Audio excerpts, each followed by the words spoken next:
There is a number printed on the side of almost every road tire, and for decades, cyclists have treated it like an instruction: inflate to maximum.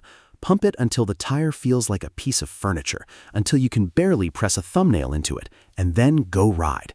It feels fast. The bike buzzes over the road, every pebble telegraphs straight into your hands, and that harshness gets mistaken for speed. But here is the uncomfortable question at the center of this film. What if the setup that feels the fastest is actually the slowest one you could be riding? What if the thin, rock-hard tire you trust has been quietly stealing your energy on every road that isn't perfectly smooth? And if you enjoy discovering the real science behind cycling, subscribe to Bike Culture so you don't miss the next one. For most of cycling history, the rule was simple and everyone repeated it. Narrower is faster, harder is faster. If you wanted to go quicker, you fitted a skinnier tire and you pumped it to the moon. That belief didn't come from nowhere. It came from real testing, on rollers and on velodrome tracks, on surfaces so smooth they might as well have been glass. And on those surfaces, the rule is true. Push the pressure up, and the tire deforms less with every rotation, and it rolls faster. For a very long time, that was the whole story cyclists were told. But almost nobody rides on glass. You ride on chip seal that vibrates your teeth. You ride on patched lanes, on brick, on frost cracks and pothole scars, and the rough gray tarmac that covers most of the roads on Earth. And the moment you leave the laboratory and put a tire onto a real road, a second force appears, a force the old rule completely ignored. That second force is the reason the entire industry has quietly changed its mind. To understand this, you have to know that a rolling tire loses energy in two completely different ways, and those two ways want opposite things from you. The first is the one everyone already knew about. As the tire rolls, the rubber and casing flex where they meet the road, then spring back, and every one of those tiny flexes wastes a little energy as heat. Engineers call it hysteresis, and this loss behaves exactly the way the old rule says. The harder you inflate the tire, the less it deforms, and the smaller this loss becomes. If this were the only thing happening, then yes, you would simply pump every tire as hard as it could possibly go and never think about it again. But there is a second loss, and it is the one the velodrome tests never captured. When your hard tire hits a rough surface, it can't absorb the bumps, so instead of the tire flexing to swallow the road, the whole bike and your entire body get shaken. Your muscles, your joints, your soft tissue, the frame itself, all of it vibrates, and every one of those vibrations is energy being pulled out of your forward motion and dumped into you. Engineers call these impedance losses or vibration losses, and here is the part that changes everything. On a rough road, these losses are not small. They can be larger than the rolling loss inside the tire itself, which means that above a certain pressure on a real road, pumping the tire harder doesn't make you faster, it makes you slower. You have crossed a line, and now the road is fighting you. There is a piece of testing that captures this beautifully. The wheel company Zip put a rider and bike system weighing around 85 kilograms onto a rolling road built to imitate poor, broken asphalt. They ran a 28mm tire at a steady 32 kilometers an hour, and then they simply changed the pressure. According to their testing, dropping the pressure from around 90 psi down to about 30 psi cut the power required by roughly 48 watts. Now, sit with that number for a moment. 48 watts is not a rounding error. That is the kind of figure people chase by spending thousands on deep aerodynamic wheels and slippery skin suits. And here it was, hiding in the pressure gauge, available for free on a tire the rider already owned. All they had to do was let some air out. So if lower pressure and more air volume can be faster, the obvious next move is a wider tire, because a wider tire holds more air and can run those lower pressures without the rim smashing through to the road. And this is exactly the shift that has swept through the sport. Not long ago, a serious road racer wouldn't be seen on anything wider than a 23 or 25. Today, the professional peloton races on 28mm tires for almost everything, and plenty of endurance riders have gone to 30 or 32.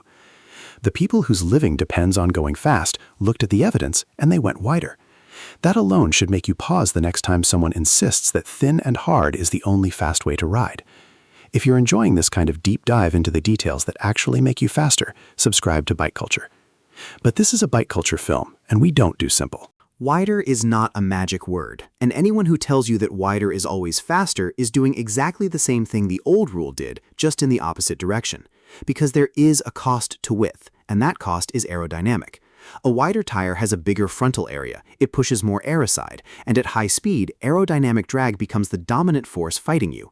On genuinely smooth pavement at genuinely high speed, a narrower tire can still win because its aero advantage more than makes up for its slightly higher rolling resistance.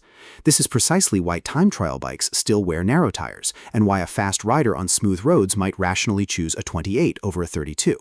The two forces, rolling resistance and aerodynamic drag, are pulling in opposite directions, and where you ride decides which one wins. That is the real answer, and it is more interesting than any slogan. On rough roads and at normal riding speeds, the vibration savings of a wider, softer tire dominate, and wider wins. On smooth roads and at very high speeds, the aerodynamic penalty of width takes over, and narrower can win. There is a crossover point between those two worlds, and the exact location of that crossover depends on the surface, the speed, the rider, and the equipment, which is why honest testers argue about it, and why anyone selling you a single universal number is overselling. Now, there is a trap hiding inside every wide versus narrow comparison you'll ever read, and I want you to be able to spot it because most comparisons get it wrong. You cannot fairly compare a narrow tire and a wide tire at the same pressure. A given pressure does not feel the same in a 28 and a 32 because the wider tire at the same pressure is effectively harder. The engineering relationship is simple. Pressure times width on one tire should roughly match pressure times width on the other if you want them to feel equally firm. So if you were running 60 psi in a 28, the matching pressure in a 32 would be closer to 52 or 53 psi, not 60. When a test ignores this and runs both tires at the same number, it isn't comparing widths at all. It's comparing a correctly inflated tire against an overinflated one, and then drawing conclusions that were baked in before the wheels even turned. And there is one more variable that quietly controls all of this, and it isn't the tire, it's the rim. The same tire, with the same label on the side, inflates to a different width depending on the rim it sits on. Fit a nominal 28 to a wide modern rim, and it can measure several millimeters larger than the same tire on an old narrow rim. Wider rims let the tire sit in a rounder, more natural profile, which supports lower pressures and reduces the energy loss to deformation. This is why the whole industry moved to wider rims at the same time it moved to wider tires. They are two halves of one system, and you cannot understand one without the other. So where does all of this leave the thing you actually came here for, which is the money? And this is where tire pressure becomes one of the most beautiful stories in all of cycling, because the correct answer costs you nothing. You already own the tires. You already own the pump. It is understanding that the number printed on your tire's sidewall is a maximum limit, not a recommendation, and that you have almost certainly been riding above the pressure that would make you fastest. Let some air out. Fit the widest quality tire your frame will clear, and you have just unlocked speed, comfort, and grip for the price of a thought. There is, however, one place where real money does enter this story, and that is the decision to go tubeless. And here we have to be scrupulously fair, because tubeless is genuinely excellent and genuinely a commitment, and the marketing tends to mention only the first half. A tubeless tire seals directly against the rim, with liquid sealant inside instead of an inner tube. The benefits are real. It seals small punctures automatically, often before you even notice. It removes pinch flats entirely. It lets you run those lower, faster, more comfortable pressures without the risk of the rim striking through. And in pure rolling terms, a good tubeless setup often rolls faster than the same tire with a tube inside it. On paper, it wins on almost every axis. But the paper leaves things out. Tubeless installation can be a fight, wrestling a stubborn bead onto the rim and coaxing it to seal. That liquid sealant inside is not permanent. It dries out, and it needs topping up roughly every 2 to 3 months, depending on your climate and how much you ride. The upfront cost is higher because you are buying tubeless-ready tires, special valves, rim tape, and sealant. And if your wheels aren't already compatible, you may be buying wheels too. At very low pressures in hard cornering, the bead can momentarily unseat and release air, a phenomenon riders call burping. And while sealant handles small punctures brilliantly, a large cut or a sidewall tear can still end your ride, which is why sensible tubeless riders still carry a plug kit and a spare tube for the worst case.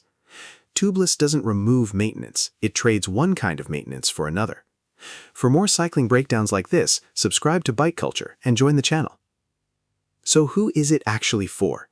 If you ride several times a week, if you rack up real mileage, if you care about ride feel, and you don't mind getting your hands dirty, Tubeless will pay you back many times over, and you will probably never want to go back. But if you ride occasionally, mostly on clean roads on short trips, and you'd rather not spend time with a syringe of sealant and a pressure gauge, then a quality clincher tire with a modern latex or lightweight TPU inner tube will give you most of the performance with almost none of the upkeep. Neither choice is wrong. They are simply matched to different riders, and anyone who tells you that everyone must go tubeless is selling the system, not the truth.